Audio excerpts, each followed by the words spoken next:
everyone, welcome to this fifth Global Leadership Masterclass that we will have today with the support of the French Ministry of Foreign Affairs, Global Affairs Canada and ENGIE. This program is curated by the Open Diplomacy, and today we will address a very demanding issue: how to face climate disruptions. Therefore, I'm very happy to have an old friend of the Open Diplomacy Institute, Vincent KLASSEN, who is going to be our keynote speaker. Vincent is a career diplomat from Canada. He is now the Director General for Sustainability at Environment and Climate Change Canada, and we will discuss this topic, this burning topic, should I say, with him, along with four prominent discussants: Anne-Laure de CHAMMARD, who is now the CEO of ENGIE Solutions International, and who is prior to that the Chief Strategy Officer at ENGIE at the group level. We will also have the chance to have the voice of the young leaders from the Y7 summit that happened in Berlin last May with the co-chair of this 2022 Y7 summit, CLAUS. I'm also very delighted to host today in the discussion of this masterclass Dr. Alia HATOUG-BOURAN, who is a Jordan senator. She has been the Minister for the Environment and Tourism in Jordan, and she is a 2022 Parliamentarians for Peace. Alia BOURAN was a career diplomat in Jordan. She has been the first female ambassador to the US and to the EU, and we will also have the chance, the great chance, to complete this discussion with Dr. Thelma KRUG, who is the Vice President of the IPCC, the International Panel on Climate Change. So we'll see the level of this masterclass will be very, very high, and this is not never enough to reach to achievable solutions on the short term for the very burning topic we will address today: climate disruptions. In starting this masterclass, which is all about leadership, I'm very delighted to bring into the screen Vincent KLASSEN, who I remind to all of you is now the Director General for Sustainability at Environment and Climate Change Canada. Hi Vincent, welcome to this masterclass. Hi Vincent. Salut Thomas, nice to be here. Thank you for the invitation. I hope you can hear me well. I can hear you very well. So the first question I wanted to raise for you, Vincent, as I started, you're a career diplomat in Canada, and we all know that Canada commits to combat climate change on the global stage. So I wanted to know what were your main commitments to achieve the Paris Climate Agreement. Obviously, we need to know more about the domestic roadmap that Canadian government has adopted to achieve its nationally determined contribution that you presented at the Glasgow COP26, and taking into account the fact that the indices presented at Glasgow COP26 were supposed to be enhanced indices, meaning a bit higher in terms of intensivity and expectations to make sure we are on the right path. We all have in mind the last report of the IPCC that clearly outlines the fact we need to reach a peak of GHS emission by 2025, sorry. And so we need to know more about Canada's roadmap and I would say enhanced and augmented roadmap to meet the targets of the Paris Climate Agreement. Well, thank you, Thomas, and again, really happy to be reconnecting with Open Diplomacy after it's been 2 years, I think, since I returned from Paris last year, but I have very fond memories of our work together, and I would like to send warm greetings to your members and also to my colleagues from the Canadian Embassy in Paris. I hope at least one of them has perhaps tuned in. I'm sure I have fond memories of that work, especially because I think, to answer your question, what did Canada do to achieve the Paris Agreement and also COP26? It requires two things. It requires diplomacy and it requires domestic action. So I was very proud of the work that we could do in the Canadian Embassy in the last 4 years since the Paris Agreement. I think that we in that bilateral relationship of two very like-minded partners, we elevated in the last few years the importance of climate and environmental issues in our relationship. And we have been working together in various ways, either through our ministries or in the multilateral negotiations. So I'm very proud of the work that we did. And I think that it connects to a much larger question of international cooperation to achieve this very important goal of getting climate change to limiting it to 1.5 degrees. So I'll just say a word about domestic and about perhaps the diplomacy. Obviously, it was a very big moment for Canada. We had just concluded a federal election. There we are. Hello, I see a greeting from the embassy. Alors, bonjour, délicat, plaisir. That was a big moment. The Prime Minister was re-elected. There was a minority government, but the Prime Minister took a very strong position to COP with an enhanced nationally determined contribution, as you note, Thelma. That was a very big contribution. I'll speak about it in a moment. But there were concrete actions that we announced at home because we know that we are being affected in a very big way in Canada, especially vulnerable people, women, Indigenous peoples, children, youth, people living in poverty. And they have to, in particular, perhaps face more challenges adapting to climate change. So we went to Glasgow not only to talk about our own plans, but to advocate for more ambition and for real and tangible action to keeping to that 1.5 degree goal. And we are also, I think we will continue that today. We're working very closely with our French European colleagues. We're also working very hard, very closely with our American colleagues. Obviously, there was a very big change in the US administration, and that's been not just for Canada, but perhaps especially for Canada. You must know how integrated our economies are and how close our relationship is. But that different disposition in the White House has obviously made all the difference for our ability to move forward faster and further on climate change in Canada and in the international context. So I would just make a point about climate finance because in the wake of Glasgow, or actually just before Glasgow, we did double our international climate finance commitment to 5.3 billion over 5 years. So there's only a few countries that doubled their climate finance to date, and that's a number of European countries that I won't name, but there's a number of us, and we are stepping up to the plate there. So in addition to our domestic plan, we are putting more money to climate finance because we realize that this is a global issue affecting some of the poorest countries in the world. So the result of these countries that came together was the Climate Finance Delivery Plan in October that brings us closer to that mobilizing of 100 billion of climate finance from to 2025. I'll just talk about our domestic roadmap. So the space in Canada has moved very quickly in the past few years.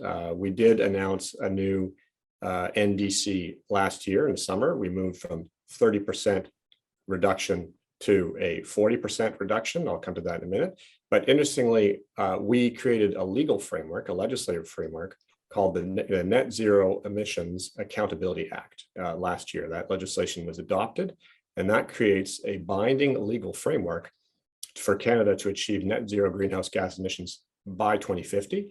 And it establishes an accountability and transparency framework where the government has to set plans, set 5-year plans, a credible science-based plan, and it has to report on its progress against that plan. So this is a very important change in the Canadian political landscape. One of the reasons that the government wanted to do this was to anchor this plan in legislation, and it makes it just becomes a lot more difficult to change. So that act is now law, and it establishes our target of a 40 to 45% reduction below 2005 levels by 2030. And it requires that we set national emissions reductions targets for 2035, 2040, and 2045, 10 years in advance. So that is the legislative framework that requires the government to act, and it is a very rigorous tool, and it means that the government cannot take its time. They have this legislative requirement. So that has produced what the government announced in March, which was the emissions reduction plan. It's not Canada's first plan, but it's Canada's most ambitious plan because it aims for that 40-45% target.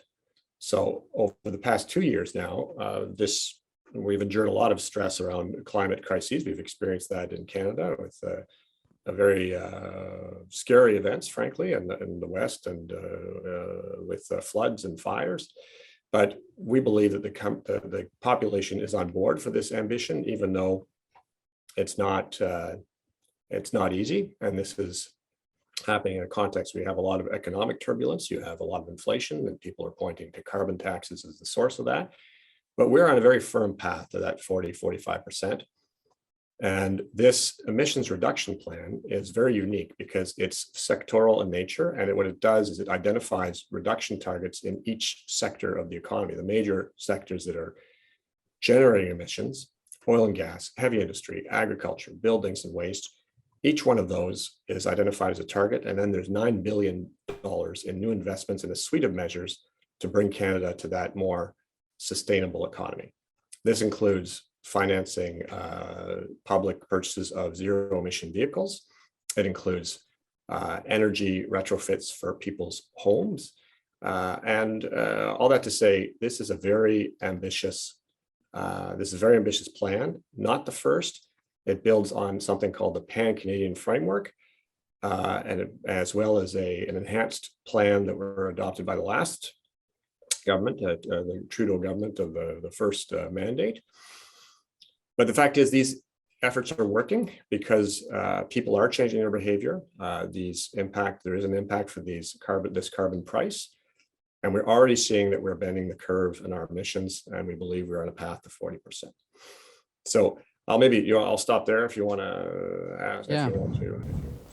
Yeah, thank you very much, Vincent, for this very articulated answer that helps us understanding both your international and national approaches to this issue.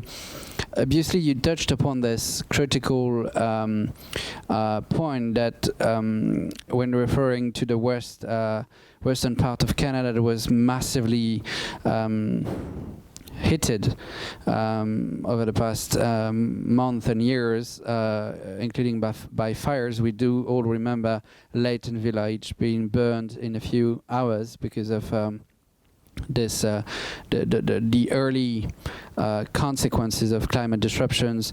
It brings us back to this question that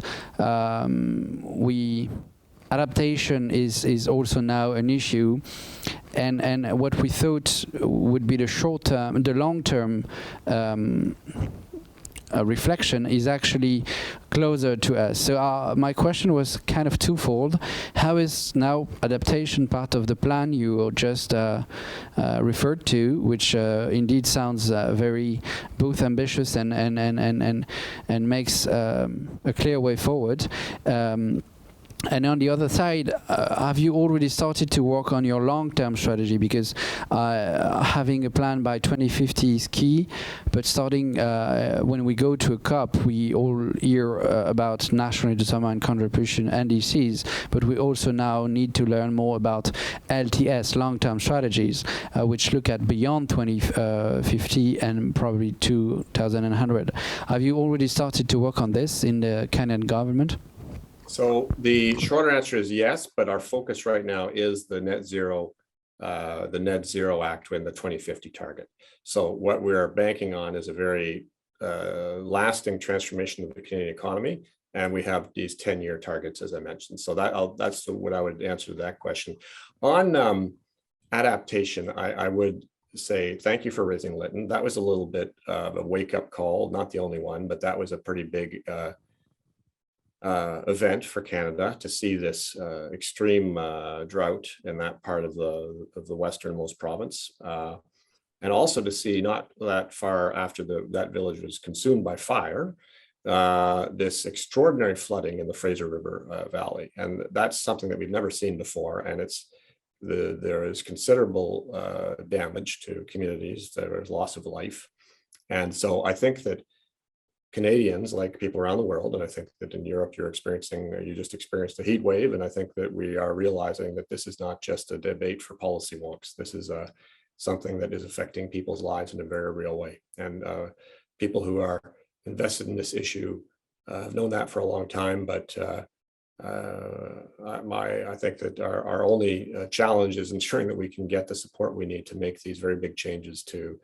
on the mitigation front, but also on the adaptation front. So Canada's climate is warming twice as fast as a global average, in case you didn't know, and it's 3 times faster in northern Canada. And those communities in the north are very vulnerable because there is a lot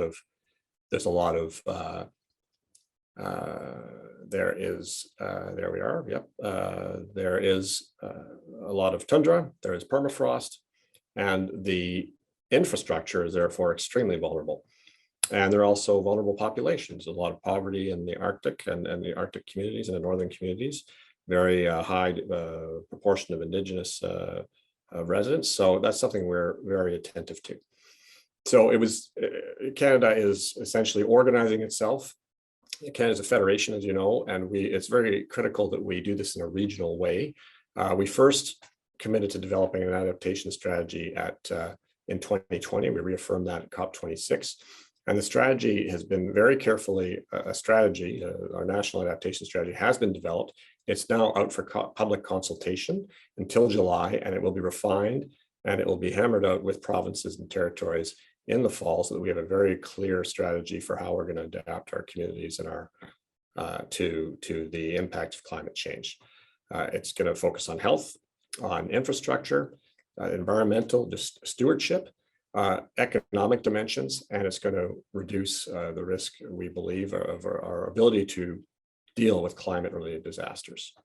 So this is really about uniting all orders of government to shaping priorities, to taking action, and to engage Canadians and society and communities in this approach, because not everyone is fully prepared. It'll have a monitoring system, evaluation system, and we're quite confident that this will be a very robust response for Canada to the adaptation challenge.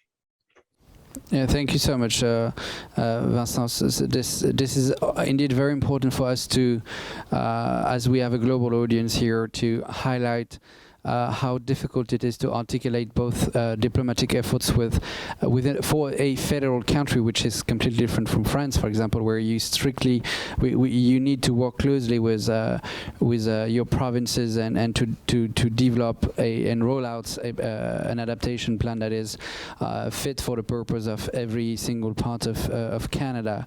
This is not only the one specificity on which you're working with, because as the Director General for Sustainability and not climate change within the ministry, you're mostly in charge of relating those issues with a broader sustainability policy and strategy. So I wanted to hear more on the way you interconnect issues. You just said your adaptation strategy was related to health, to infrastructures, to the economy, etc. I'm curious on the way you articulate your climate policy and your more general sustainability policy, and whether I would say I'm also specifically curious on knowing to what extent you use the matrix of the UN SDGs to set up this sustainability strategy? Well, thank you. That's a great question, Thelma. I do want to say, just to close on, I guess, on climate and the context for Canada and climate, but it also applies to the larger sustainability question. Canada, all of our circumstances are unique, whether we are in France or in Canada or in the US. There's political differences, there are geographic differences. I would point out and just remind in Europe that we are 20 times the land mass of France. We have a very decentralized federal system. That means that the federal government cannot simply impose its decisions on other provinces. In fact, just a detail for you, I mean, resource development is the responsibility of provinces, and when we imposed our carbon price, certain provinces challenged that to the Supreme Court, and we spent 2 years fighting in court that the federal government had the authority to impose a carbon price. So not easy, but we're getting there, and I think we have to be very mindful. I'm certainly very mindful of the Gilets jaunes experience in France and the fact that governments have to be moving in tandem with their populations, and we have to do this in a way that's consistent with our political culture that gets us governments and communities and people where we need to be. So I would just point to that specificity. Our landmass the fact we have a very fast growing population. We're we're less than 40 million people on that giant surface. We have 10% of the world's forests. That's a very big responsibility. So we are dealing with that particular, with our unique geography. We think we're moving in the right direction. And in fact, you know, we're a big oil producer. I think people know that we are a big producer of oil and gas, and that's a big part of our emissions footprint. And so that's what we have to get down. And we did announce a cap on oil and gas emissions at COP, and that's a very difficult thing to put into place, but we are working in that direction. On larger sustainability, I guess my one message is that it's extraordinary how all these things are connected. It's not just about carbon. Yesterday, our minister announced a very bold package of banning the use of single-use plastics. They will be banned starting in 2023, plastic straws and all sorts of things that are, it's kind of about carbon because the plastics economy is also the oil economy, but it's not just about carbon. So we have biodiversity issues. Obviously, the biodiversity crisis is also linked to carbon. But the amazing thing about the Sustainable Development Goals, and yes, the answer is that we do structure our plan around those goals, that they do recognize those interconnections. Obviously, the climate issue is what's occupying most of the political and economic strategy discussion now, but it's not just about that. So my particular responsibility is to shape the federal Sustainable Development Strategy. It is built on each around the 17 goals. And we also have an act, and I have to implement a piece of legislation that requires that the government have targets and indicators for each of those goals. So my strategy is one that includes the climate strategy, the biodiversity strategy, infrastructure, and other strategies. And we sort of bring that together to consult and essentially implement a very large plan with Canadians. And because the government can only go so far as the population is prepared to go. So that is what I would say about our sustainability plan. I would just close in saying that I think this is an exciting time. I think this is an inflection point for the world on climate. I think that Glasgow was encouraging. Obviously, the IPCC work is frightening, frankly, in terms of where it's going, but where the risks that we face. But it's a very good thing that the IPCC, and I look forward to the intervention of our colleague later, is holding government's feet to the fire and helping us understand what's happening. So I'll end there, and I appreciate the invitation, Thelma. Thank you so much, Vincent. It has been crystal clear, and despite the chat has been used in a very specific and stunning way, I would encourage everyone to ask questions through the chat so that we can take into account your concerns or demands or interrogations into the conversation. And now I'm very happy to invite four discussants to join this conversation with Vincent, recording Anne-Laure de CHAMMARD, who is the CEO of ENGIE Solutions International. Welcome, Anne-Laure. I do hope you're with us. Carolina CLAUS, the co-chair of the 2022 Y7 Summit in Berlin, who is going to join us with Vincent being connected for the rest of the conversation too. I'm also very happy to welcome Alia HATOUG-BOURAN. Alia, I'm so sorry if I'm not able to pronounce your name accordingly. You'll correct me, I'm sure. I told to everyone who doesn't know you now, which should be corrected as soon as possible, that you're a wonderful woman, senator, ambassador, former minister for the environment and tourism in Jordan. Very happy to see you. We work strongly together at the Parliaments for Peace, just like we do work with Carolina at the Y7 networks. Thank you both for being here.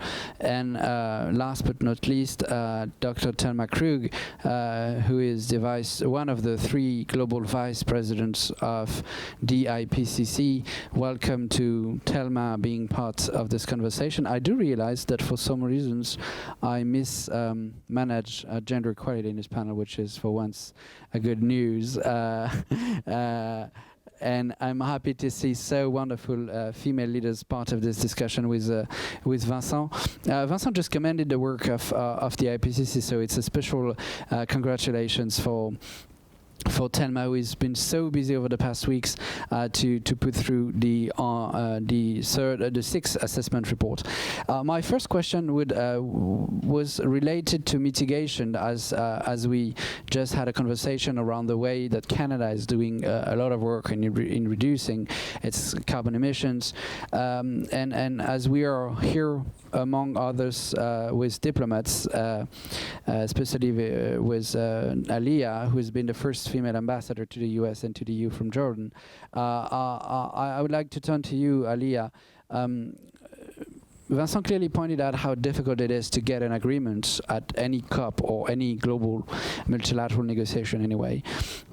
Still, anyone on earth, and especially youth, young leaders just like Carolina can't stand anymore the fact that we don't get to achievements and that we risk a collapse of our societies and economies here.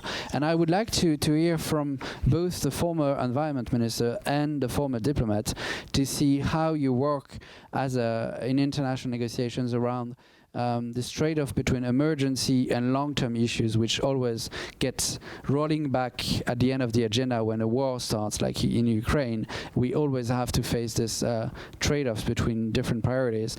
And your experience in commanding leadership is, to me, very interesting in knowing how you deal with such a trade-offs within the framework of negotiation. Thank you, Thomas, very much. Can you hear me well? Yeah. Thank you so much for your introduction, and thank you so much for this amazing panel. And thank you for the keynote speaker, Mr. Vincent KLASSEN, for the amazing and incredible roadmap that he has shown to all of us in terms of what Canada is doing. And I have been to Toronto many times. I have been to many areas in Canada. And I know how much people are very much appreciative and respectful of the issues related to the climate. And I wish I can say the same about many of the countries that are looking at climate change, but not in the way that Canada and other countries are looking at.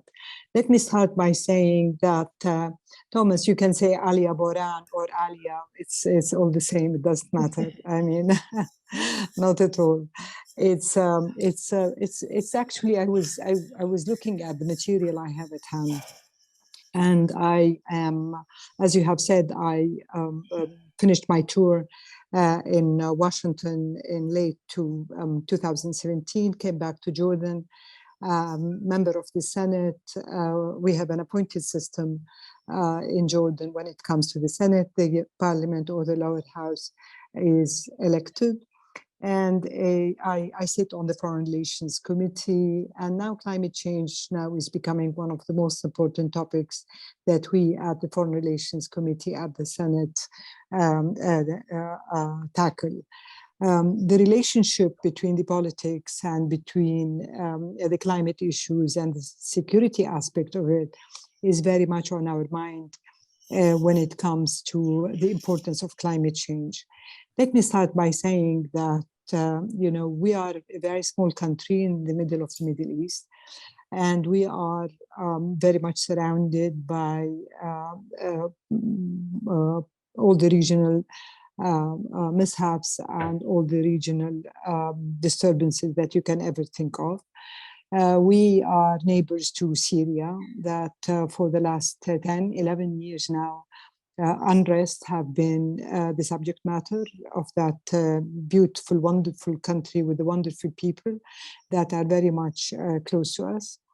And as you well know, and if I may just dwell this on a subject that will link up to the efforts that Jordan is doing when it comes to the climate change, plus the security aspect that we are very much, and the mitigation and how to look forward. And there is a bit of good news as well, which I will share with you.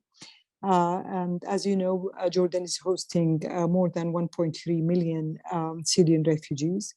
660,000 of which are only registered with the UNHCR, and the rest are in our cities and in our villages and our towns, making the population 25% more than the original number. We were in a very short period of time the population, rose from 9 million to now 11 million and a half. This means that there's a huge load on our educational system. There's a huge load on our water resources. This is a huge load on our energy reservoir, and it is a huge load on the economy in general. 25% of the budget in Jordan goes to make sure that the refugees are well accommodated and well taken care of. And I have been talking about this many times. Maybe Thomas have heard this before, but we have made sure that we have incorporated the young Syrians in our schools. And now, unfortunately, in some of our schools, we are back to the double shift system, which we have, graduated from, if I may, many years ago. And that has an impact, because we think that every child has the right for education, plus the fact that if a child is kept ignorant, then that child will grow angry, will grow not knowing the world, and will definitely be lured into the radical organizations, which are really next door. When you look at the situation in Jordan now, you see the drought, you see the desertification, you see the urban centers are being, there's mismanagement in the planning because you want to accommodate that large number of people. And the international community has been supportive, but unfortunately there is a refugee fatigue when it comes to help and support the hosting countries and the hosting communities that are very much in dire need. For example, we are one of the poorest countries in the world when it comes to the water issue, and drought, and with the climate and with the fluctuations of the temperature is not helping at all.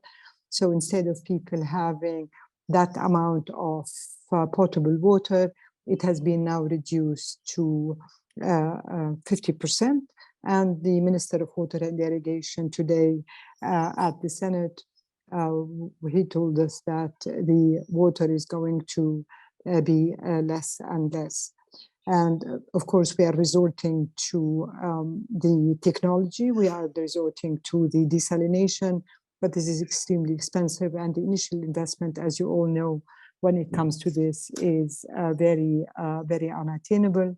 We have grants from different countries. We have grants from Canada that will be able to help with the desalination, so that we are able to not dig deeper into the wells and into the inner water in Jordan, so that we can give the people the amount of water they need.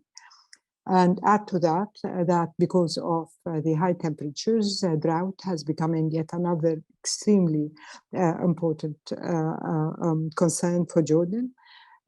Drought is forcing people to move from point A to point B. Point B is already congested.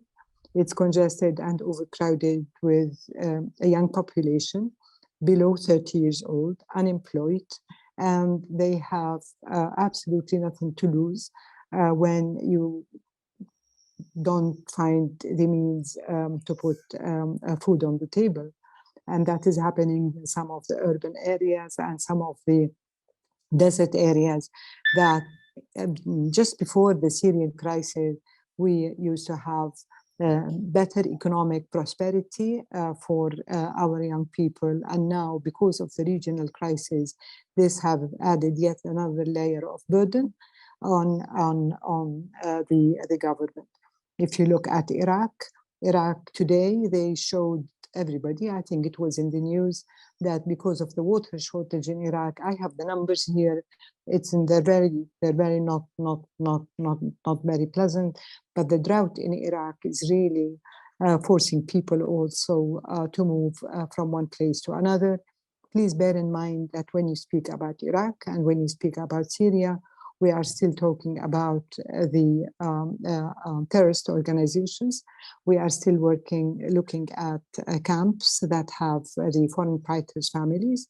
We are still looking at some of the militias that are still there. So it is a terrain of political instability. Add to that the issues related to food shortage, drought, as well as the issues related to lack of, if I may, technological. And then in hearing you, Alia, we hear how interrelated the sustainability challenges are with a security agenda. You've clearly outlined how this emergency is no longer any projections in the future. Exactly. It is concrete and very demanding challenges on the ground and to be managed too. This is why it also represents and entails so much eco-anxiety in younger generation. And in asking this question about eco-anxiety, I'm turning to Carolina, who I do remember is the co-chair of the Y7 summit this year. Yeah, Carolina, you know, we share this fight together for we've been through this path over years and years, and we are all afraid of the inability of today's leaders to address this crisis and confront the climate change that are already happening, and we are not prepared for it. Was this feeling heavy at the Y7 summit in Berlin last May? And if yes, I would like to know how this feeling of eco-anxiety that Alia has precisely outlined in concrete policy terms, how did it shape the agenda of the summit, Carolina? Thank you so much for the invitation, for the introduction. I also think a mismatch of gender equality that way is okay. And also your SDG pin reminds me that I forgot mine today, but anyway, that's not the topic. Yeah, eco-anxiety, you're right. Like there's a lot of eco-anxiety amongst young people. I would also include myself. And what I think what's really interesting, or what was really interesting for me the past weeks, because against the backdrop of the war in Ukraine, we created another track on youth, peace and security. And always when we gave interviews, the interviewers asked us if we think this is a very frustrating topic to talk about. And for sure it is. And our answer was always like, first, this is the reality, we need to talk about it. And second, there's also the climate topic, which is also super frustrating. And also, I think, thanks to Fridays for Future, for example, to all the young people, we talk about, a lot about climate topics now in public, about the climate crises. And it takes up a lot of space, which is good, and which it also gives space to these kind of feelings like eco-anxiety. But I don't think it's not like just now. I think for decades we know that the situation is really looking bad. I remember, for example, when I was like in 6th grade, more or less, 12 years old, we watched with my parents the movie An Inconvenient Truth by Al Gore. And afterwards, because I was 12, my brother was 10, and we sat there and we're talking to our parents. We're like, why do politicians don't do anything? Because it looks so bad. And this was back in 2006, I think. So I think it's always very, very important to point out that we, for example, as the Youth 7, we do raise the voice for a generation that is affected like no other by the climate crises. And also thanks to Fridays for Future, for example, what we see is young people worldwide listen and engage with science. They worldwide engage, they protest, they march and call for bold and urgent action. And they always, like in the whole world, they address the dangerous political inaction, like you also mentioned, and the insufficient measures to face climate change. And what we also see, and I just can repeat it always, there's not a deficit of knowledge, but a deficit of action. And also I think Vincent KLASSEN, he said, we need concrete actions. So I think this is really, really important, because also in terms of intergenerational justice, which is a cross-cutting theme in the context of the Y7, for example, this is not fair. And what we see is like as youth organizations, for example, like we do our job, like we act accordingly. I think Alia also mentioned the role of education. And for example, we are very active in the field of education for sustainable development. So that way children and young people learn about their role in the world, in the society, also with regards to, for example, environmental protection. But this is not enough. So I think education is very, very important, plays a crucial role in terms of solving a wide range of problems in society, for example. I'm an educational scientist, for example, but I also see like it plays a crucial role, but it's not the only key to solve all the problems. And we need educated people, for sure. We need people who think critically, who question the status quo, but we also need politicians who do their jobs and who listen to scientists, who read scientific reports. And that's, for example, why we, in our recommendations, reiterate the dire warnings of the recurring IPCC and IPBES reports. And one of our main recommendations builds on the argument that the climate ambition gap must be closed, and it must be closed by strengthening and enacting global commitments to reach the 1.5 degrees Celsius, the famous 1.5 degrees Celsius, and including enhanced national determined contributions was also already mentioned. And we see that ambition must be implemented in policies like across the just and rapid energy transition, mitigation and adaptation. And see, Carolina, when you say we need action, when I hear you, it reminds me that last week I was in Rome, hearing and meeting with the Minister for Sustainable Infrastructures in the Italian government, and he just said, well, I just met with the Y2017 representatives. And he said something that struggled me very much. Your recommendations are not disruptive enough. I was like laughing because the guy started the conversation in saying, I wrote the paper on the Club of Rome on the limits to growth 50 years ago, and our report was right. And I said, well, if you've been right for the last 50 years, how come that we are so wrong now in terms of policy action? And it turns out that there is indeed not a lack of knowledge, especially for those who say to young people, you should be more disruptive. They know what they should be done. There is a lack of action, and it brings me to Thelma, because Thelma, you're at the leadership of the IPCC, which is a policy-neutral body, but I'm turning not to the Thelma, vice chair of the IPCC, I'm turning to the Thelma, and getting your feelings about this. The IPCC has been warning on this challenge of climate change mitigation for decades now, almost 50 years. Don't you feel a bit tired of pledges that don't get results done? Or do you still have hope on the global ability to have a peak of emissions by 2050, just like recommended by the IPCC sixth assessment review?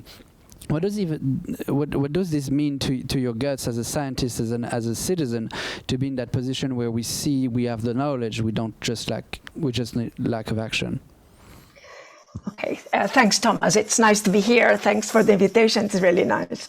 Well, I was surprised, well, not surprised, when Vincent said the work of the IPCC is frightening. And indeed, although I'm going to wear two hats here, my personal hat as a citizen and also as vice chair, because I have to rely on science and be as frightened as Vincent said. He finds the work of the IPCC. And it's interesting because it becomes more and more frightening, because at every assessment that the IPCC does, the evidence becomes clear. So we have more agreement among the thousands of literature that IPCC assesses. And in the mitigation report that was just released in April, it was also a bit depressing to see that the greenhouse gas emissions in 2019 were 12% higher than in 2010. And if we consider the two decadal periods, 2010, 2019, in relation to the previous one, we had almost a little bit more than 9 billion tons of CO2 equivalent, higher than the previous decade, which was the highest on record. So what can we expect? So when you see these numbers, you say, well, the world is not taking seriously what we need. And since the report of the special report on 2018, so it's past 3.5 years, the IPCC was already warning that we need rapid, deep cuts and sustained cuts of greenhouse gas emissions to be able to limit, the warming to 1.5 degrees Celsius above pre-industrial times by the end of the century. So is it still feasible? That's the problem, right? So IPCC still keeps on having the hope that if there is a big strengthening of policies implemented, and how we do this, IPCC mentioned the transformation in all areas of society. So we are talking about, energy, industry, buildings, transport. We are talking about land use, agriculture, waste. We are talking about all the sectors. And when we come to see the barriers that countries face, especially for the developing countries, the barriers are mainly financial, but not only financial. And for the developed countries, other barriers as well. So when you say, how do I feel? Well, we are absolutely not on track for the 1.5. But I still have hope, because if we don't have hope, and now I'm talking on my personal head, I think that we just give up. And that is the worst case scenario that I could envisage, right? So there is hope. And then when we see what is happening, and Vincent has just mentioned some of the extreme events that affected Canada, and knowing that many of the extreme events that we have today are related to the human influence. So not all of them are, but we know that, the human influence has warmed the oceans, the land, the atmosphere. So that is unequivocal. It was not like that some years ago, but now it's unequivocal. And so when you see that these things are going to become much worse, obviously, and also the cost of not acting quickly is going to be much larger than the cost of facing what we have to do now, Thomas. So in short, I think, yeah. You say don't give up. It's a strong message, and some would say don't look up, if I may use it. So, but what gives us hope, though, and I would try to be as realistic as we need and as hopeful as we need to, is the way that some companies have already started to be bolder than governments, and among those I would count ENGIE, and that's why I'm turning to Anne-Laure, because Anne-Laure is now the CEO of the ENGIE Solutions International, but Anne-Laure, you also have another. You had another hat before, being at the strategy head of ENGIE, this group that shifted its business model to meet the challenges of the 21st century in addressing the pressure that climate disruptions put on us. And I would be curious on knowing how you operated shifts in your business model, and how it tries at its scale to address this issue. Thank you, Thomas. So yes, I mean the idea really, I'm going to try to share maybe on a much more operational and concrete way what many companies are going through in terms of transformation, to really try to take this call for action that we hear here, and also that is putting pressure on governments, on cities, on industries, and try to see how concretely we can try to make things happen. So as you were saying, Thomas, before 2016, ENGIE was actually the largest independent power producer in the world. So we were a huge carbon emitter. And to make it simple, our business model was just, the more we have a customer that consumes, the more money we make. So the more energy we were selling, the better. This, of course, was not virtuous, and we were feeling that there was, this growing, this huge issue about the climate change coming, and that we had to take it seriously, and we really had to completely transform the way we were seeing the business that we do. And so we decided that rather just continue like that, and as you were saying, being part of the problem, we were going to choose to be part of, or try to be part of the solution. And so we really made this big change, which was a bit before maybe a lot of the energy sector. And so at first it was not really well understood by the markets, who felt that it was, we were not doing something that made sense economically. But we switched our purpose, and we said, okay, now our purpose is going to be to really act to try to accelerate the transition towards a carbon neutral economy by focusing on how to reduce energy consumption and promote more environmental friendly solutions. So the business model shifted, and the idea was, okay, we're going to be paid by the amount of energy that we save for our customers, and by how much green energy they can consume. Okay, so this was really trying to find a win-win model where we could reconcile a bit more the economic performance with having a positive impact at the same time. It was a very bold move. We actually phased out, we sold 17 billion of carbon assets, especially we phased out of coal.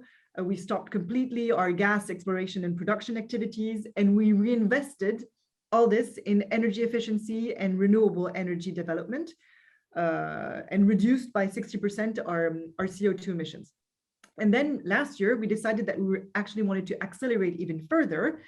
And this is when we put in place a very concrete plan on how are we actually on all our activities going to achieve net zero carbon by 2045 in all areas, all scope, which for an energy utility is super hard, and it's 5 years before the European commitments. So we know it's going to be a huge challenge, but we're putting everything in place to get there. And that means investing heavily in renewables to reach 80 gigawatt by 2030, which is the equivalent of 50 nuclear plants. So to give you the size of what we want to do, investing in H2, in green hydrogen, etc. So for me, a lot of companies are feeling that they need to be part of the solution, and that's actually going to be a win-win solution, because it's going to create new business opportunities and mitigate the impact that we have on climate change. It's very interesting how in a reliable, affordable, and sustainable way. And this is why we need the help of governments. We to create the right framework. We need the help of financial institutions, because they're the ones that lend, finance, and so they can actually impact a lot these companies. And of course, we need citizens to continue to put pressure, because they're our customers. You can count on all of us here to keep putting pressure, I guess. But I'm also happy that your company is putting pressure, because your leadership has also set another tone on the market here in Europe. Looping back to Vincent, who will have to leave us right after answering this question, unfortunately.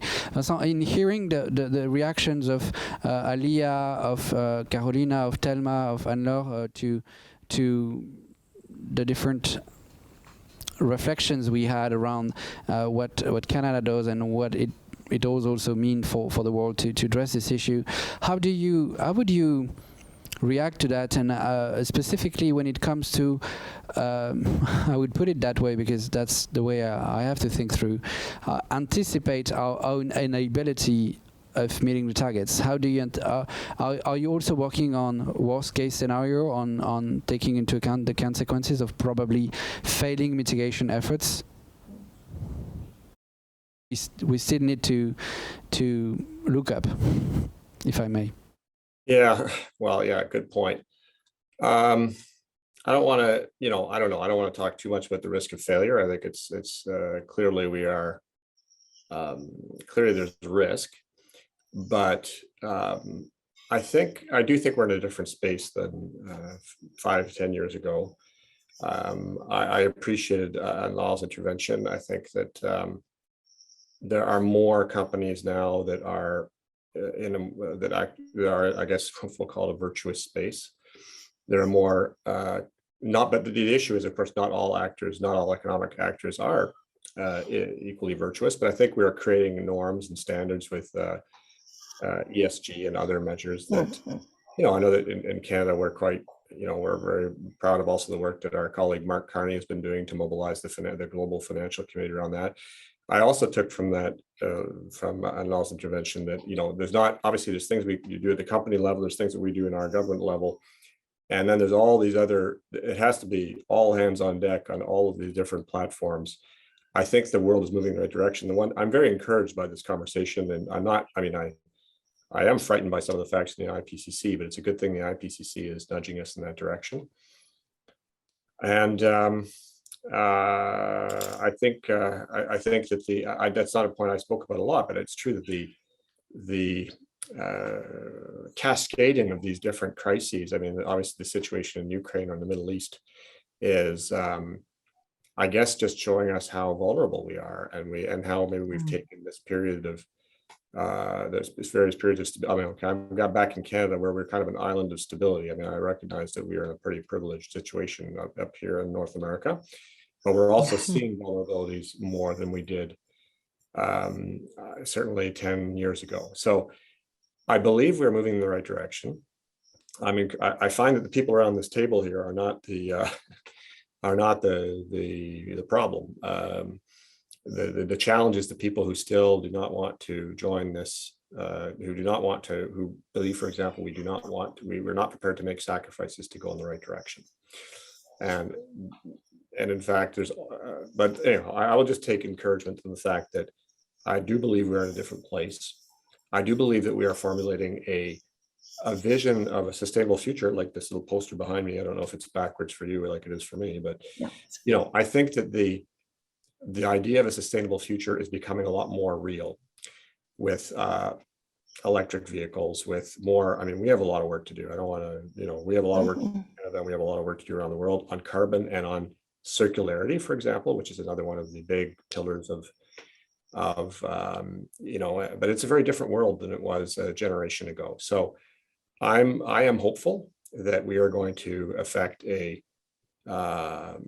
radical transformation of the economic structure, because there's momentum, and I think there's been a tipping point toward a direction into that more sustainable future. And I think that there's enough actors leaning in that direction that we've tipped it in that direction. But there's certainly risk, and I don't want to think about what we do if we don't meet it, but it's not a good situation if we don't. Let's have a sense of it. Thelma said it earlier on. It's going to cost much more than what it costs to make the transition. So we at least have a minimal idea of what it means. Vincent, I know you have a very demanding commitment to stand by, and we have to leave you off this masterclass, but I would like to thank you, and we'll keep running this conversation with 4 ladies that I'm very happy to host. Thank you, Vincent, and in saying so, I would like to thank Global Offers Canada for being part of this journey of the masterclasses, because with the support of the Canadian government, we could run this program. Thank you so much, Vincent. Thank you, and I'll just say I really learned a lot from my fellow panelists here, and I will keep those messages in mind in the work that we do here. So thank you for oxygenating my thinking here in Ottawa, the national capital. Thanks, Vincent. It's not done, so we will send you the video when it's fully. Yes, that's true. Just okay, thank you so thank much. you so much. I really appreciate it. Merci. And I'm sorry to Merci beaucoup. a completely gender imbalanced situation. But the balance is gonna be very interesting here, because we have all actors we need. We have policy, science, civil society, and companies. So we still can address this issue. And I wanted to turn again to Thelma in asking you this question. As we've been turning around and around on this notion of mitigation that needs, as the UN Secretary General says, a global net zero coalition. And we just went out of the so-called Stockholm Plus 50 conference, which was celebrating the 50th anniversary of the Declaration of Stockholm, the first UN conference on the environment. And still we have not felt like this has been a momentum forward to get to a bolder coalition for global net zero. So my question is that you already spoke about the difference between what has been achieved and what should be done, but here my question is more about the very notion of net zero itself, as it sounds to be the paradigm that every government and most of the corporate actors have used in tackle the climate crisis. There is a lot of debate about this notion itself. If it is enough to meet the challenge, as it might induce that we lose sight of many other aspects of the crisis, like our need for adaptation, as we just pointed out, our need to take into account the biodiversity loss and its all consequences, etc. Do you feel from the IPCC perspective that net zero ambition is not? Should we not have a more nature positive approach than a net zero approach? Yeah, thanks, Thomas. I'm going to be quick. Yeah, I think that after the special report on 1.5, the net zero became, the element that all the companies now started to say, we want to go net zero, governments want to go net zero. And I think that it's a fact that net zero is going to be required. That's from a physical perspective as well.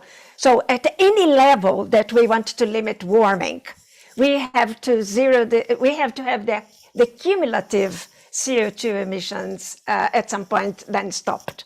So it's when you stop your accumulation of CO2 is when you define what level of warming you have. So for the 1.5, obviously, the requirements are much more strict. And this is why we say that for the 1.5, we should do net zero CO2 emissions by around 2050. But we is ambitious reductions for the non-CO2 gases, especially for the methane. And for the 2 degrees Celsius, that would be a little bit delayed for 2070, we would say, right? But then the implications for that, in terms of impacts and risks are much higher. But I think that when we talk about net zero, and now we see this also being reflected in the companies, and I'm talking now as myself, when they are, as Vincent said, integrating now the ESG principles or elements into their business, right? Especially investors are now requiring more than you mitigating, but they are now bringing the social component. They are bringing the environmental component.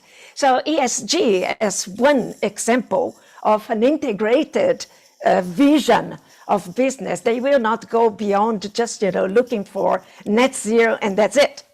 So I don't think that we are being very simplistic. I used to say carbon-centric when we talk about net zero. And obviously, I agree totally with you. Investments on mitigation have been much higher. Basically, 85% of the investments that have been made, the financial flows, have been targeting mitigation. And we know that adaptation is much needed, especially for the most vulnerable countries. So we are indeed talking, and IPCC mentions that there is an interesting conclusion in the report, Thomas, that I would like to bring here, is that the assessment of the IPCC is that half of the emissions relative to 2019 could be dropped by 2030, because we have mitigation options, measures ready for that. Obviously, I already talked about the barriers, right? And what you say is that we can make half the way very soon because we have the technology and knowledge to get there. We have the options there. What we have to face are the barriers.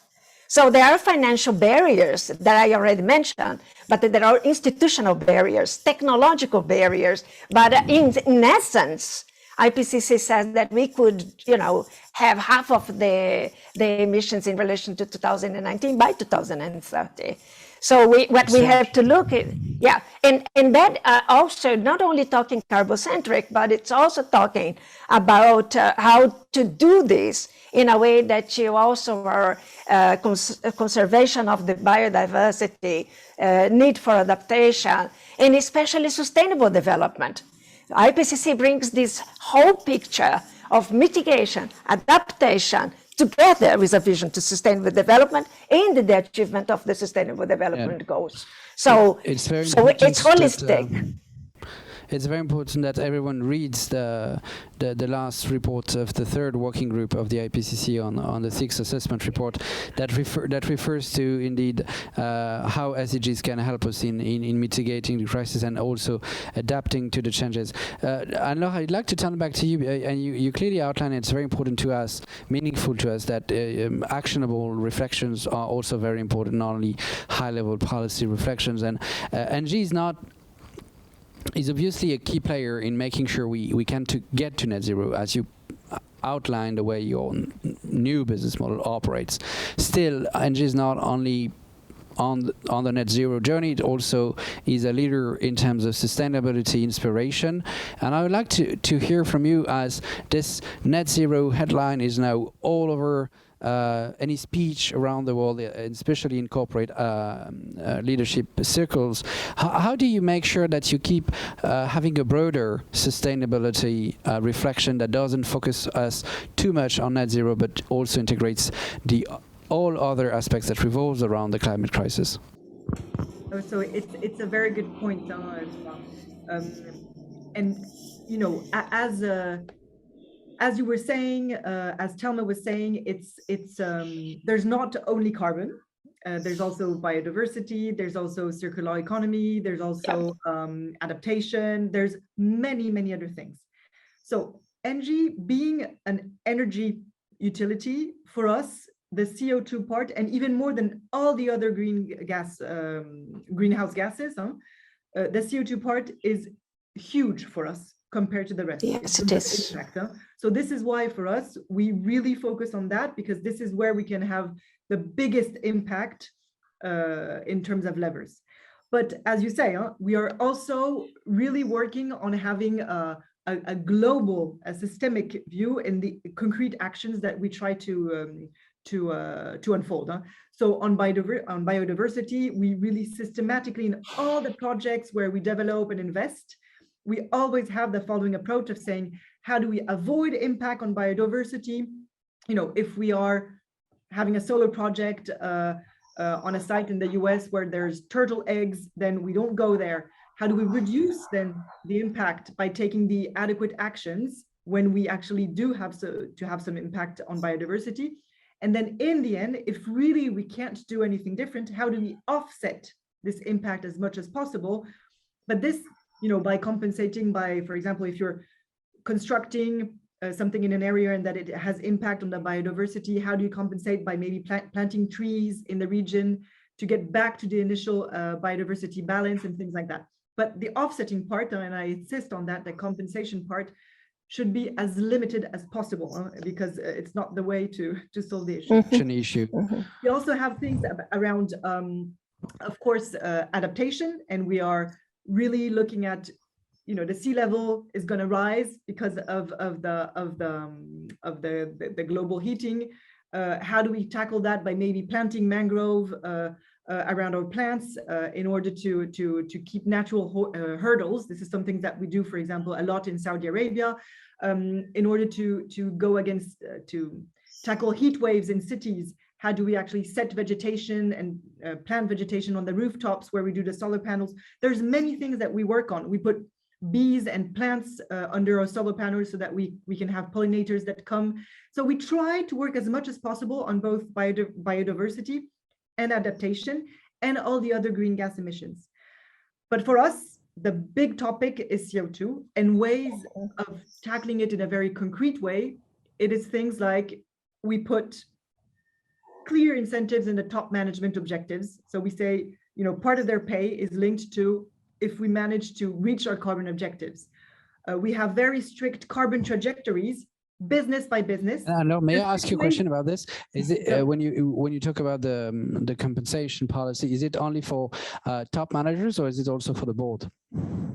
It is also for the board. It's for the board, for all the ExCom and for all the top managers.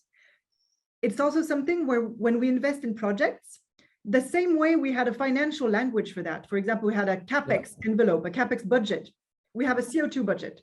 And so for the year, people know that they are allowed to invest in projects which will emit a certain amount of CO2 and not more.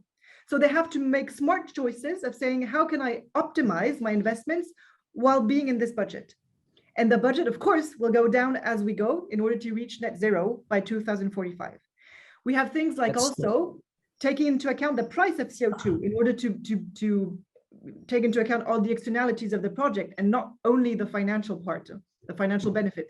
So even in countries where a price of CO2 doesn't exist, we oblige all our countries to set a price of what the CO2 would be like in the coming years and to internalize it in the financial models so that a project which could be financially great, but awful in terms of carbon footprint becomes economically non-sustainable, etc. Yeah. So we try to do very concrete actions to help everybody go that way.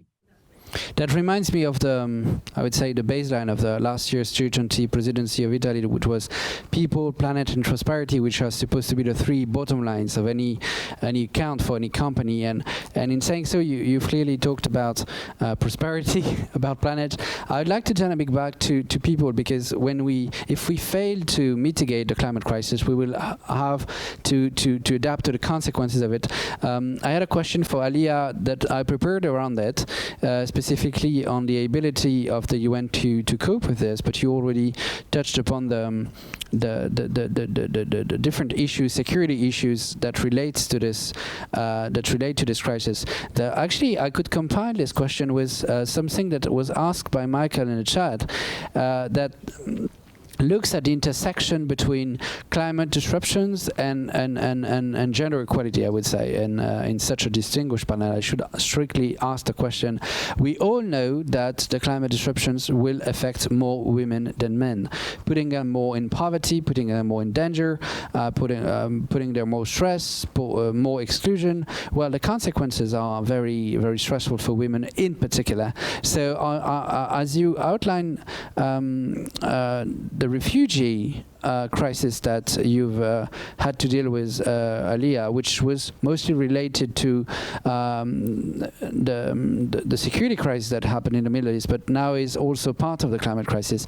I'd like to know, to help us understanding how important this intersection between climate disruption and security, economic autonomy for women is in the experience you've been through in Jordan. Thank you, Thomas, and thank you for the amazing discussion by the amazing panelists that we have really enjoyed and learned from. I have been to the camps in Jordan, and I have met with the women refugees many times when I was ambassador, and now when I am in my capacity as a senator sitting on the Foreign Relations Committee. To be honest, Thomas, the climate issue is not on their mind at all. It's not. It's a different world. It's a different language. It's a different hope and aspiration. Unfortunately, I'm saying this with great regret. They feel, because of the fact that we have mentioned earlier that many of them, the mothers and the grandmothers, of course, are not well educated, but they have just moved from one of the villages nearby to Jordan. They don't know much about it, and so our job in Jordan is to make sure that we spread the awareness and to make sure that the children of the refugees, both girls and boys, are in school to be able to know the right and wrong, including the literature and the awareness and the economic benefits of climate protection. Jordan, may I say also that we are leading in the digital economy. We have one of the best IT companies in the Middle East, actually. And what we have done recently is, not recently, 5 years ago, in anticipating the vulnerability of the communities that could be affected by climate change, is digitizing and mapping the vulnerable areas that could be hit by drought or water shortage. This will give the government the ability. This is the the public-private partnership agreement that was done by many companies in the private sector with the government. This way you will be able to map the vulnerability area and at the same time prioritize those areas for future investment. What do we do in order to make it better? What do we do in order to make it more productive? What do we do in order to make it more sustainable for the future generation? Now, Thomas, because you cannot live in isolation, and because Jordan is a small country and we are surrounded by very difficult neighborhood, you need to work in partnership. You need to work in partnership with the different countries around you to be able to give more mapping for the vulnerability, for the vulnerable communities in the different surrounding areas, so that you work together to mitigate. This way, the impact will be much better. But unfortunately, as I said earlier, Syria is under CISA's Act. So we are working with Lebanon, we are working with Iraq, we are reaching out to the private sector. Our private sector is reaching out to the private sector in Iraq and in Lebanon to be able to benefit from the different experiences. As a small country, honestly, we do lead in the digital advances. We have that. So there is hope. There is good news coming from Jordan. And this is, in spite of the difficulties, we have to move on. In spite of the regional issue, we have. But women are mostly affected. You're absolutely right. Anyway, climate change, it deepens the poverty, as we all know, and this hits women more, especially with the small enterprises. The answer, to Michael, who joined us from Michael, I don't know how to pronounce it because he comes from Togo and joined us from Togo online. And it's important how you outline that innovation can help in adapting to the climate disruptions.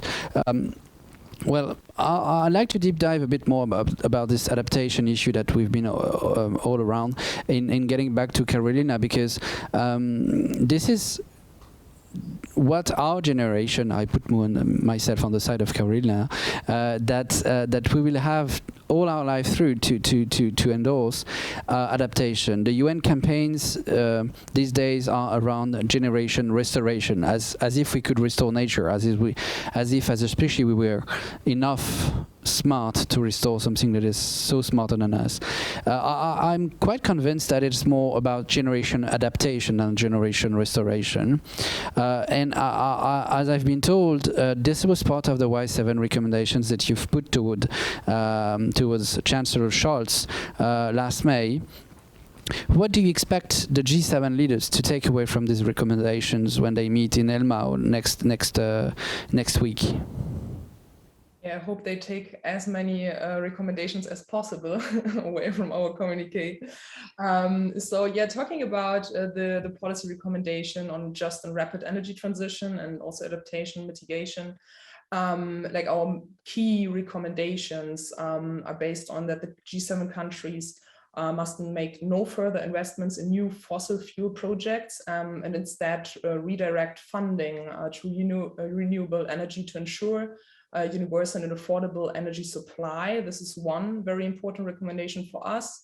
The other one is that G7 countries must ensure a just transition by addressing energy poverty and security through measures addressing rising prices, for example, energy inefficiency and consumption-based emissions. And also, for example, in terms of the ongoing war against Ukraine, what we see that it's once again becoming even more important to realize that fossil fuel dependencies are a concrete threat, and not only to climate, but also to the economic stability of some G7 states. So this is also very important. And another aspect, for example, like we see that international cooperation is crucial.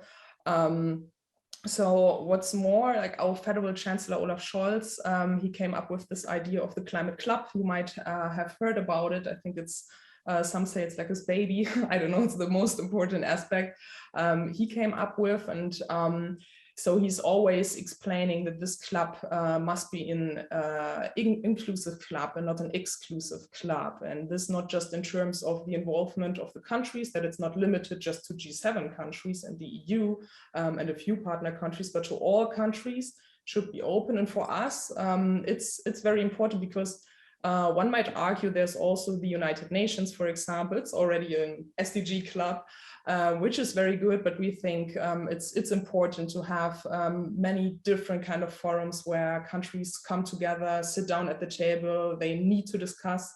And for us as young people, for example, it's very important to have young voices at the table and to include youth leaders there. So this is for us, one of the most important aspects to come up also with sustainable long-term solutions.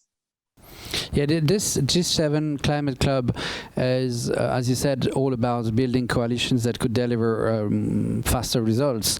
And in doing so, I'm also pinpointing the fact that it's also about helping cooperation to share what we call critical enablers in terms of development strategies, to make sure that there is a bypass of the gross carbon-intensive development path that we had in the north, and making sure that some countries that we could cooperate with would have a direct path towards sustainable growth. And this actually needs innovations that and solutions that helps us to change the development course of some nations. This is what Anne-Laure works on at ENGIE, having such innovations, being able to directly go to a more sustainable development path. And I'm curious to know, Anne-Laure, how does it happen? What are the results at ENGIE to promote and sustain those sustainable solutions and innovations, and which are the countries with which you're cooperating most? So you're right. Today, the energy transition will not be possible with the current technologies, and we estimate that we would need 75% of the effort that is needed to reduce the greenhouse gas emissions, for example, will come from technologies that are today not mature. And so this is why we have to invest massively in innovation and research, and also because it's not a one-size-fits-all. And the more we talk with the different countries, clients, etc., the more we see that it's always a combination of many different solutions that will help everybody achieve net zero. And so it's something where, so we invest a lot. We have a big team. We have 1,000 researchers in R&D centers in different countries. We have a venture capital fund really dedicated on early stage startups that are focusing on climate change. So we're working massively on that. But I would say that maybe the main activities and countries that we're working on are, in terms of activities, I would say creating a resilient and green ecosystem. We're talking just before about the Ukraine crisis, which is showing the importance of also creating resiliency in this energy system. I can talk, for example, of the US, where there were a lot of fires in California, etc., which showed that today huge national grid systems don't work. And so they are looking how we could create local energy systems. And this is things where we need to invest on, energy management systems that are there to optimize when you put solar, you store the energy when there's no more sun.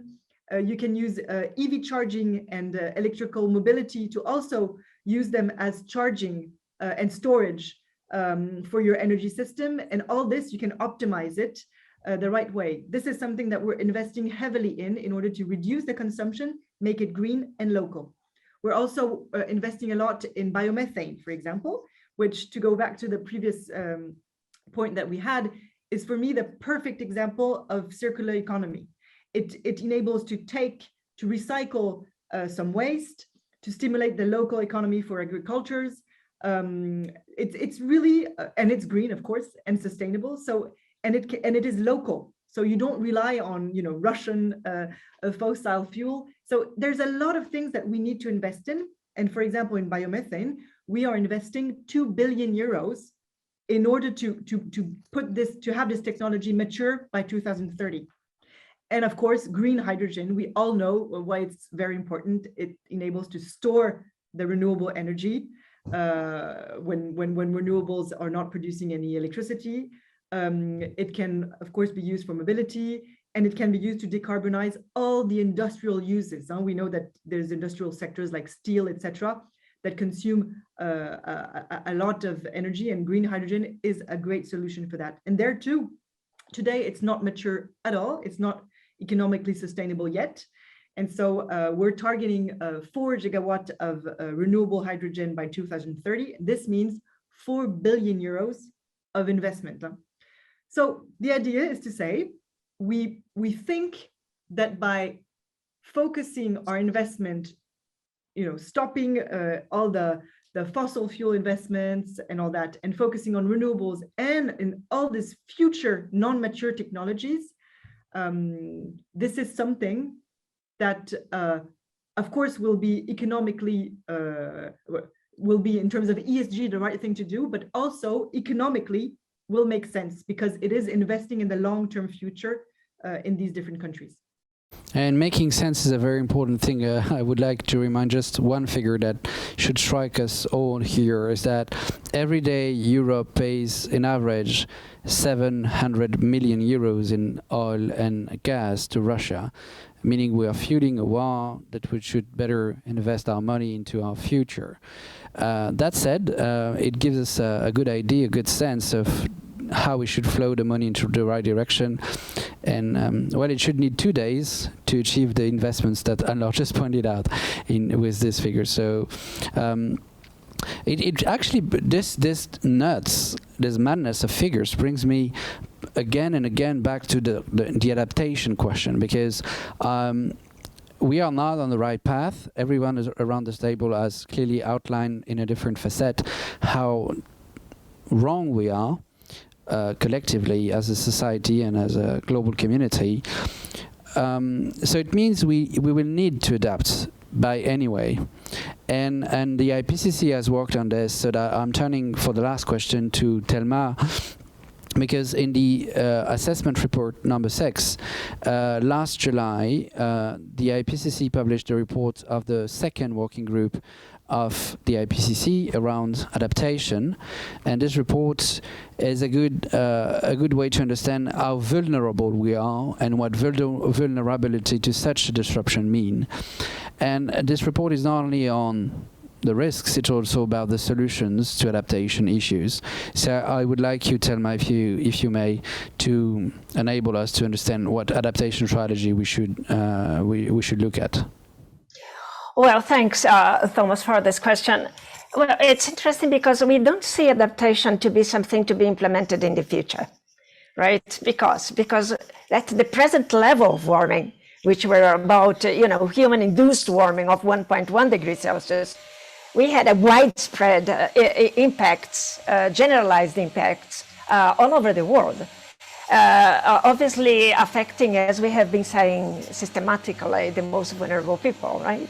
So the report of the IPCC, I think that this cycle of the IPCC was much more looking for solutions, right? So focused more on solutions than anything else. So that was the focus for this cycle. So we do bring several adaptation options, let's say, for every sector. So we indicate potential solutions, but elements that are also interesting in the latest report of the IPCC that is novel is awareness of maladaptation. And normally what happens is that when you think of adapting, you're looking in short term, you're looking at trying to get over something that is happening now, and you don't look at how the future may evolve. So sea walls, for instance, on the coast is an example of that. So you might just, have an adaptation to prevent damage to the coast, or to reduce the loss and damage on the people that live around the coast. But, that is going to get much worse. And maybe you get something that's locked in because you don't foresee alternative solutions that not only gray solutions, but you may do something that encompasses nature-based options with gray engineering that might be helpful. And also talks about limits of adaptation. So maybe you wait so much that, it's not going to work anymore. There is one interesting point, Thomas, that the IPCC says that for certain levels of warming, some adaptation options are not options anymore. So they're not going to work anymore. So there are limits to these things. So when we try to see what is needed, we have been talking here a lot on mitigation because we want to, from the Paris Agreement, although there is adaptation, but the focus on 1.5 really led us to be much more focused on mitigation than adaptation. That has to be changed. Also, you need to have this political commitment across all levels of government so that you have a vision of mitigating and adapting as well where necessary. And creating the institution framework, the policies, the instruments for one to implement that. So I think that one point that was brought also here on awareness. Awareness is absolutely necessary because you need to really bring this enhanced knowledge on the risks and the consequences of this risk so that you have not only the governments dealing with this, but companies as they have been dealing, as we have been hearing, but also the public to push the governments also to work, the private and public sectors working together good. But one point that is also interesting, and IPCC puts it on all reports, is inclusive governance. So makes of governance one of the key elements for facilitating the implementation of adaptation, of mitigation as well, right? And that prioritizes equity, justice, which are words that IPCC is bringing in all reports, especially for the question that we had before on women being one of the most vulnerable groups, like, women, the elderly, the disabled people. So all of these are considered by the IPCC as the most vulnerable people. Mm-hmm. So thinking of bringing the solution between quotes to the climate crisis is, absolutely imperative that we look at equity and that we look at justice. So we do a just transition, I would say. A just transition is exactly what we need, and not only just, but rapid and bold, as we've been through this panel. I would like to thank all of you for the different answers you've brought in, and as we have been late in starting the conversation, and we have been a bit late during the conversation, I shall wrap up from now.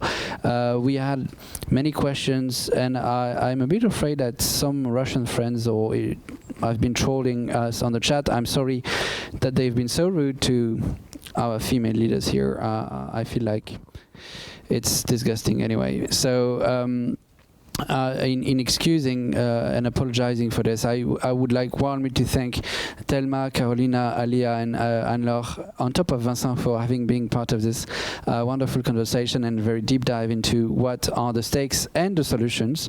I would more specifically commend the support of Canada, ENGIE, and the French government in making it possible, and the way those actors are playing a sort of leadership in making sure we advance in having a bold agenda in achieving these issues. This relates to what's going to be next masterclass on next week. With Professor Naoko Ishii. Naoko was the Minister for Finance in Japan before getting to be the President and CEO of the Global Environment Facility, and she's now the Director for the Global Centers of Commons at the Tokyo University, which she is also Executive Vice President. She will be our keynote speaker next week to look at biodiversity loss, which is the twin crisis of the climate crisis we discussed tonight or this afternoon, depending on where you are in the sides of the world.